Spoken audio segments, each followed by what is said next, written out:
ओम नमः शिवाय। हर हर महादेव। जय श्री राम। दोस्तों, एक बार एक संत महाराज एक नगर में पधारे। उनके पास उस नगर का सेठ आया और कहने लगा, महाराज, मेरा पुत्र भगवान का नाम नहीं लेता, मुझे फिक्र रहती है, उसका परलोक कैसे सुधरेगा। सेठ संत को अपने घर पर आमंत्रित करते हैं। सेठ अपने पुत्र को संत से मिलवाते हैं। संत उनके पुत्र को बार बार राधे राधे बोलने के लिए कहते हैं, लेकिन वह बार बार यही कहता है, मैं क्यों बोलूं। लेकिन गलती से एक बार वह गुस्से में कहता है, क्यों बोलूं मैं राधे राधे। संत यह सुनकर प्रसन्न हुए और कहने लगे कि मृत्यु के पश्चात जब तुम यमलोक तुम्हें लेकर जाएंगे तो यमराज तुमसे पूछेंगे कि तुमने कोई पुण्य किया है तो तुम कहना कि मुझे राधे राधे नाम एक बार बोलने की महिमा बता दो। मैंने एक बार राधे राधे नाम लिया था, उसका पुण्य मुझे दे दो। अपनी आयु भोग कर जब वह परलोक गया तो यमराज ने उससे पूछा कि तुमने कोई पुण्य किया है। वह कहने लगा, मैंने राधे राधे नाम एक बार लिया था, आप मुझे उसका पुण्य बता दो। यमराज को एक बार राधे राधे नाम बोलने की महिमा नहीं पता थी, इसलिए यमराज ने पालकी मंगवाई और लड़के को इंद्रदेव के पास लेकर जाने लगे। लेकिन लड़का जिद करने लगा कि मैं इंद्रदेव के पास तभी जाऊंगा अगर पालकी एक तरफ से आप उठाओगे। यमराज पालकी लेकर इंद्रदेव के पास पहुँचे, लेकिन उन्हें भी एक बार राधे राधे नाम बोलने की महत्व नहीं पता था। इसलिए इंद्रदेव कहने लगे, ब्रह्मदेव के पास चलते हैं। लड़का जिद करने लगा कि पालकी को दूसरी तरफ से इंद्रदेव पकड़ेंगे। एक तरफ से यमराज ने और दूसरी तरफ से इंद्रदेव ने उस पालकी को पकड़ा और ब्रह्मदेव के पास पहुँचे। उन्हें भी राधे राधे नाम एक बार बोलने की महिमा का पता नहीं था। अब पालकी को एक तरफ से यमराज, दूसरी तरफ से इंद्रदेव और एक तरफ से ब्रह्मदेव ने पकड़ लिया और भगवान शिव के पास पहुँचे। भगवान शिव को भी एक बार राधे राधे नाम बोलने की महिमा के बारे में नहीं पता था। भगवान शिव कहने लगे, यह बात भगवान विष्णु को ज़रूर पता होगी। अब सब पालकी लेकर विष्णु लोक में जा पहुँचे। भगवान विष्णु भी देखकर हैरान कि इस पालकी में कौन आया है, जिसे स्वयं यमराज, इंद्रदेव, भगवान शिव और ब्रह्मा जी उठाकर चले आ रहे हैं। सब ने जाकर भगवान विष्णु से एक बार राधे राधे नाम की महिमा के बारे में पूछा।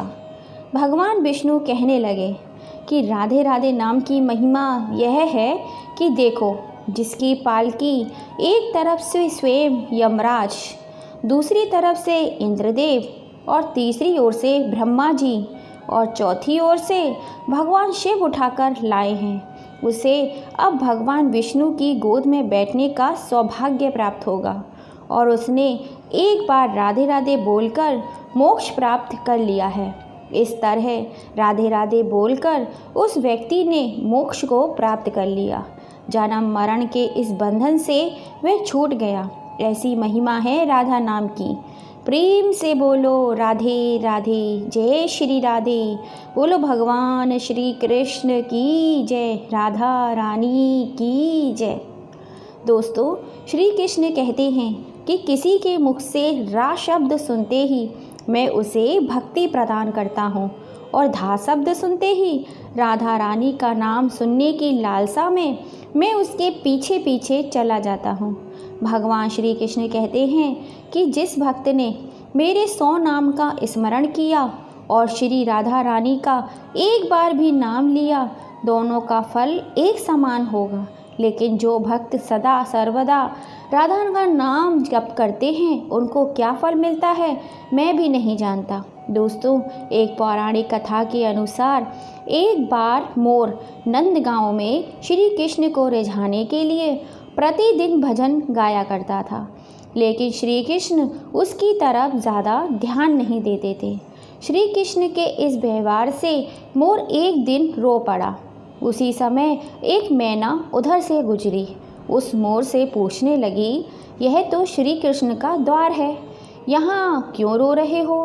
मोर मैना को बताता है कि श्री कृष्ण को रिझाने के लिए 1 साल से प्रतिदिन यहाँ भजन गाता हूँ, लेकिन श्री कृष्ण मेरी ओर ध्यान ही नहीं देते। मैना कहती है, अगर श्री कृष्ण को कृपा प्राप्त करनी है तो मेरे साथ राधा रानी के द्वार बरसाने चलो। मोर ने जैसे ही बरसाने जाकर श्री कृष्ण का भजन गाना शुरू किया, राधा रानी दौड़ी आई और उसे गले लगा लिया। मोर ने सारा प्रसंग राधा रानी को सुनाया। राधा रानी कहने लगी, तुमने जो 1 साल से श्री कृष्ण को रिझाने की कोशिश की है, उसी का फल अब तुम्हें मिलेगा। अब तुम जाकर श्री कृष्ण को कुछ और सुनाना। मोर ने कहा, मैंने अपनी करुणा के बारे में बहुत सुना था, आज देख भी लिया।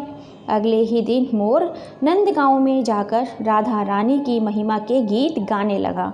श्री कृष्ण उसी समय दौड़ कर आए और उसे गले से लगा लिया।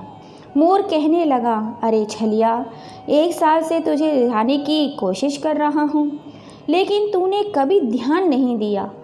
अब जब श्री राधा रानी की कृपा प्राप्त हुई तो आकर मुझे गले से लगा लिया। श्री कृष्ण कहते हैं कि इसी के मुख से रा अक्षर सुनते ही मैं उसे भक्ति प्रदान करता हूँ और धा अक्षर सुनते ही राधा रानी का नाम सुनने की लालसा में उसके पीछे पीछे दौड़ा चला आता हूँ। श्री कृष्ण ने उस दिन मोर को वचन दिया कि मैं आज से तेरे मोर पंख को अपने सिर पर धारण करूँगा। राधा रानी के बिना भी श्री कृष्ण की पूजा अर्चना अधूरी मानी जाती है। ऐसा माना जाता है कि राधा रानी की कृपा प्राप्त होने पर श्री कृष्ण की कृपा स्वतः ही प्राप्त हो जाती है। बोलो राधा रानी की जय, बोलो भगवान श्री कृष्ण की जय, बोलो राधे प्यारी की जय। दोस्तों, एक और पौराणिक कथा के अनुसार, ये सच्ची कथा के अनुसार, एक बार बरसाना उसे आसपास के इलाकों में भीष्म अकाल पड़ा। वहाँ रहने वाले लोगों और साधु संतों को भोजन की बहुत दिक्कत आने लगी। अकाल के कारण चारों ओर हाहाकार मच गया। अकाल के कारण लोगों को उन गांवों से पलायन करना पड़ा। बरसाना में एक संत जी रहा करते थे। उन्हें भिक्षा में जो भी मिलता उसे पहले वे राधा रानी को भोग लगाकर फिर स्वयं भोजन ग्रहण किया करते थे। अकाल के कारण भिक्षा मिलना भी बंद हो गई और उनकी कोठरी में पड़ा सामान भी समाप्त हो गया।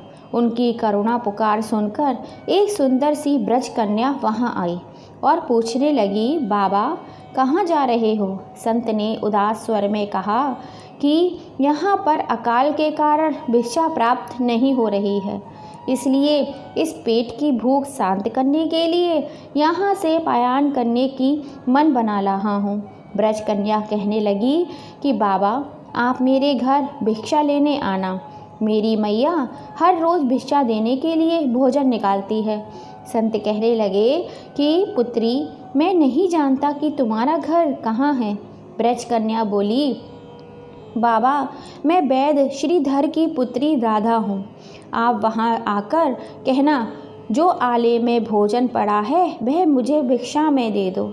संत जी ब्रज कन्या के बताए पत्ते पर वैद्य जी के घर पहुंचकर भिक्षा के लिए आवाज़ लगाई।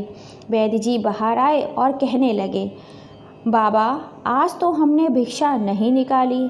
संत ने उन्हें बताया कि मुझे आपकी पुत्री राधा ने भेजा है। उसने कहा था कि माँ ने आले में भोजन रखा है। वैद्य जी ने आश्चर्य से संत जी को बताया कि मेरी पुत्री राधा की मृत्यु तो कई साल पहले हो चुकी थी। वैद्य जी ने संत के कहने पर आले में देखा तो वहाँ पर भांति भांति के भोजन रखे हुए थे।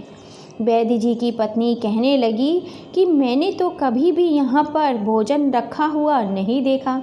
वैद्य जी जान गए कि यह श्री राधा रानी की कृपा है।